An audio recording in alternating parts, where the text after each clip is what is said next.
truth that you are a slave. Like everyone else, you were born into bondage, born into a prison for your mind. Greetings. Today I want to speak to you concerning how to write down your desire and see it happen. And I'm going to be very practical with you by encouraging you to take your Bible, especially if you have the 66 books of magic, the Overcomer's Bible, which is my Bible.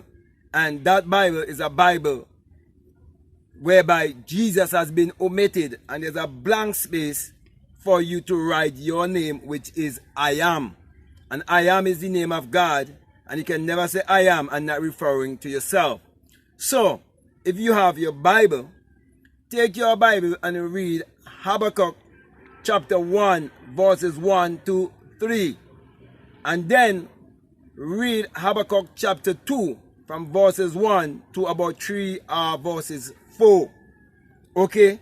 And you would realize that in chapter 1 you are asking for that which you desire. And in chapter 2 you are getting the answer.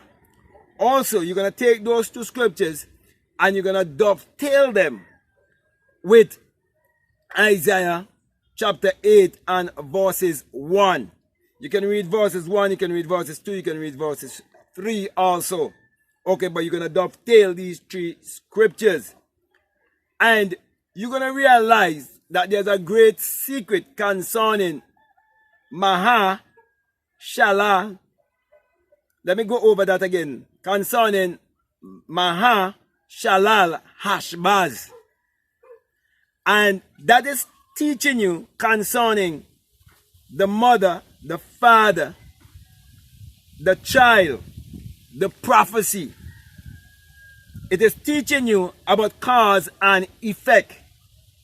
It is teaching you how to manifest your reality consciously by writing down your desire and see it manifest. And that is why Habakkuk 2 tells you that when you write down your vision, that which you would visualize, that which you would affirm, when you write it down, that you must make it plain in terms of you must be specific, you must be definite. Napoleon Hill spoke about it in Think and Grow Rich, where he speak about definiteness of purpose. All these writers knows that these things are actually hidden in the Bible. And if you understand the Bible psychologically, you will understand these mysteries concerning how to create your life how you want it to be. So it says in Habakkuk chapter 2 that though the vision tarry, you must wait, because it's for a certain time.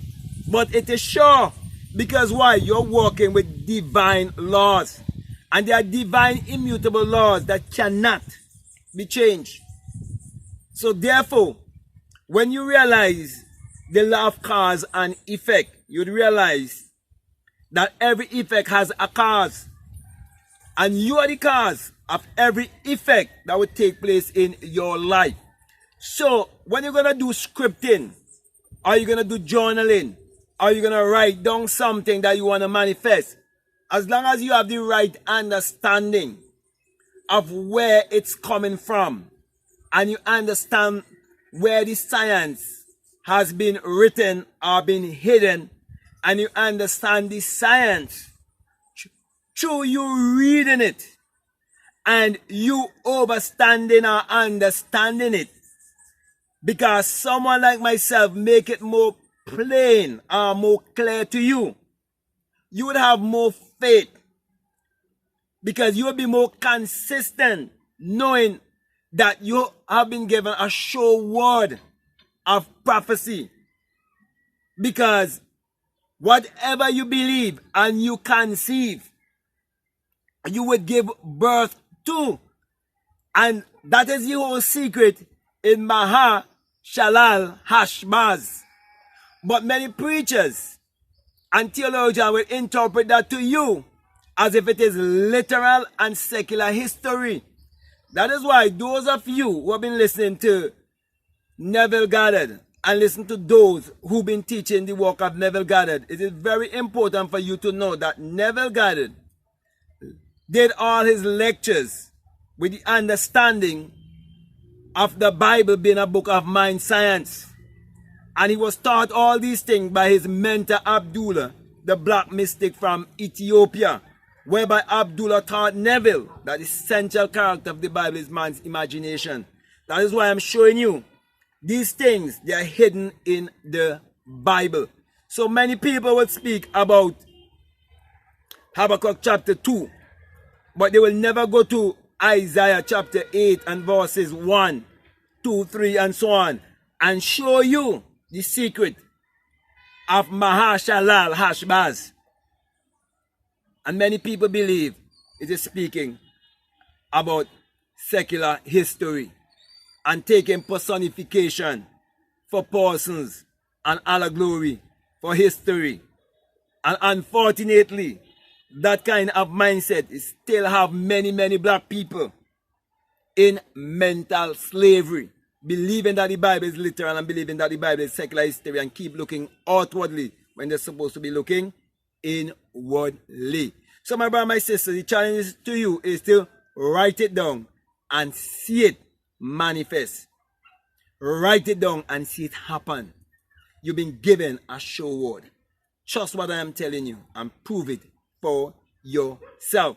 But remember, when you write it down, you have to keep repeating it over and over up to a certain time, because repetition is very important to impress the subconscious mind. Okay? Do it night after night before you go to bed. I mean, first thing when you wake up in the morning, and you must know when to let go. Because as Songs of Solomon chapter 3 verses 1 to 4 tells you that you must hold your desire until you bring it into the chamber, into the womb of the one that conceived you, the place of conception.